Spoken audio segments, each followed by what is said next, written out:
All right, Anthony Bruno here. Now, we are doing a video analysis of, as you're about to see, the master. So, the student is attempting to critique the master. All right, so we'll just go to little document here. So, things that I can see that Jason is doing well is breathing. He's not lifting his head too much out of the water when he's taking a breath. Rotation, and arm angle during the pull phase. And the extension is pretty good too. What I can see that needs work, and he may disagree with me on this, is body position. So there's times where the hips and the legs do drop a little bit.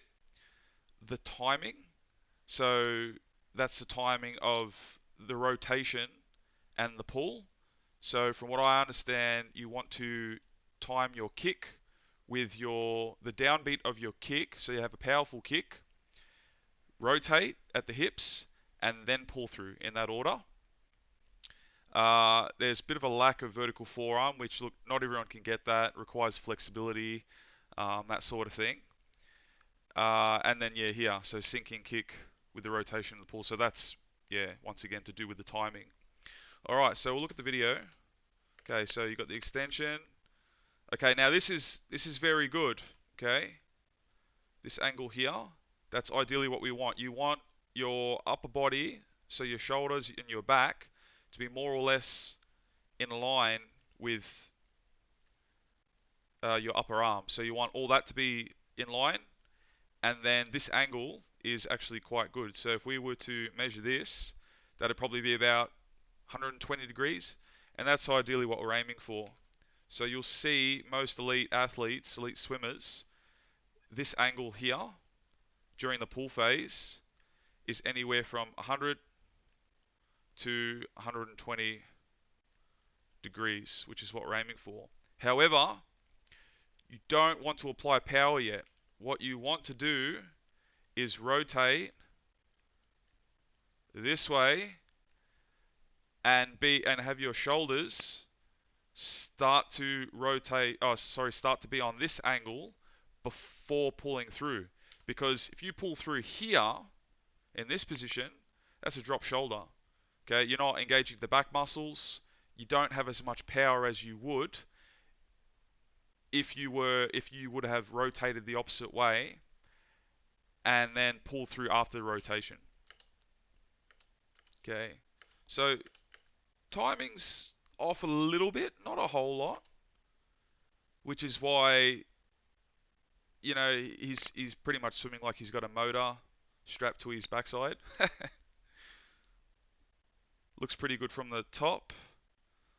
Alright, and so we can see there's times where he's looking forward. We'll see from another angle.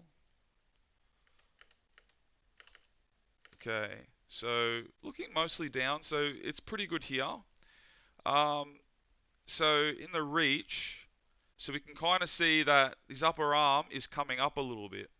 Okay, so that's a bit of a dropped elbow during the reach phase. So if you don't have the flexibility to bring that elbow up just a little bit, what you can do is you can just drop your forearm and your hand a little bit to get into this position. So ideally we want to be fingers below wrist, wrist below elbow, elbow below shoulder. And the reason we do that, especially how Brenton Ford says it, is so that it sets us up to get into the catch position, which is this position here, a lot easier. Okay, and also it avoids any possibility of if you're in this position and if your fingers are pointing up a little bit, which look, Jason's aren't, but some people do this, you're putting on the brakes. Okay, that's going to cause resistance. That's going to slow you down. Okay, so hand a little deeper in the water, fingers below wrist, wrist below elbow, elbow below shoulder, and then from this position you want to tip the hand, the wrist, and the forearm down into probably about this position, because not many people are going to be able to get that kind of angle, even this. So about there. Then apply power back on the water. You want to push back on the water to go forward. You don't want to be pressing down in this position, because if you do that, put power straight away after your extension, lifts the front, drops the legs. Okay, then you're going to be on an angle like this, a lot of drag, okay, a lot of resistance. You're not going to be going very far or fast. Okay, so we'll see. There are times where maybe it's when he gets close to the wall. Okay, so feet aren't quite breaking the surface of the water, and hips. So we've got the head high, which is good. So we want to maintain contact with the surface of the water with the hips, and we want to be breaking the surface of the water, if not with every kick, with every 2 or 3 kicks. You just want to know that your legs are mostly sitting up high, because if they're not, if you can't feel them breaking the surface, it means that your hips and the legs are probably dropped a little bit, which means make sure that you're looking down when your face is in the water and push your head and your chest down. It's like a seesaw, okay? It's like a seesaw. You got to find the balance point. You lift the head, legs going to go down, push the head and the chest down to keep the legs up. Find that sweet spot, that balance point.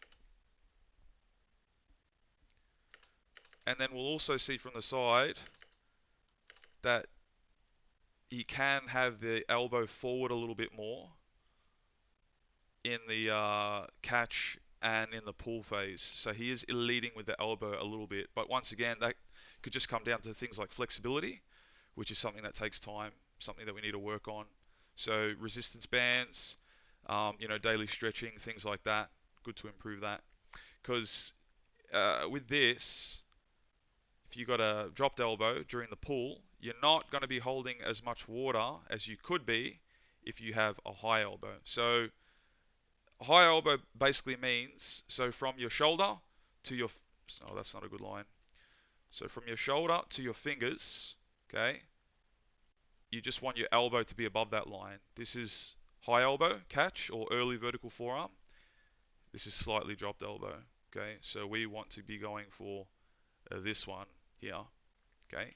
Because like I was trying to say, if we're in that position, it just helps to hold more water before pulling back. So you're going to get more distance per stroke. All right, I think that about covers everything. So we'll go back to the list. So, yep, things that need to work on. Body position a little bit of timing, vertical forearm, flexibility, stretching, and syncing the kick with the rotation and pull. So if we go to a video of Mac Horton here, so we can see that Mac, it's like a whip, like a whipping sensation. It starts at the feet. So he does he's got a strong 2-beat kick. It's a hard kick.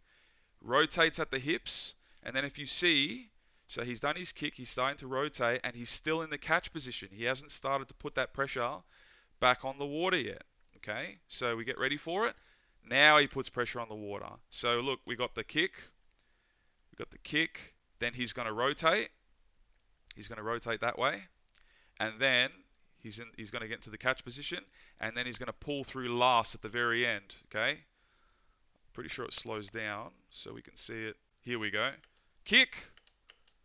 Rotate the hips. Then pull through when you're on your side. You pull through last at the very end, okay?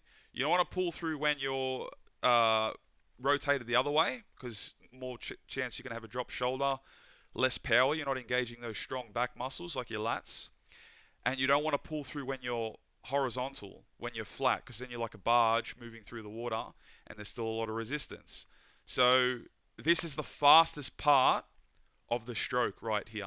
Okay, just after you finish the pull, you got that opposite arm out the front and you're gliding through the water. Fastest part of the stroke. You'll see side to side. Kick, rotate, then pull. Kick, rotate, then pull. It's like a whipping motion, almost like a dance. And then just cruising through the water. All right, so ultimately that's what we want to achieve. Like that's elite, high-end stuff. We might get close to that, not quite there. But ultimately that's what we want to aim for. So the drills.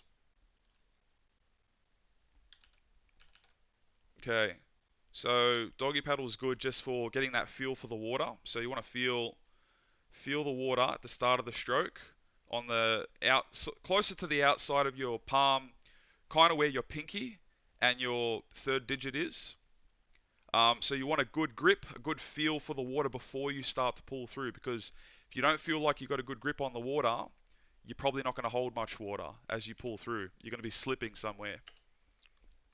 So doggy paddle is a good one for that. And then we've got long dog, which is practicing the arm position. So we start off with the reach, and then getting that vertical forearm position before pulling back on the water. And you'll see from the front there, and you'll see you've got that angle. So that's about that 100, 110 degree angle that we want. We got a bit of sculling there, and then the other one was one arm freestyle, because that really helps to isolate. See, we've got kick, rotate, still in the catch position, then pull last at the very end. Timing's a little bit off on the right arm there. Yep. Right, and that's about it.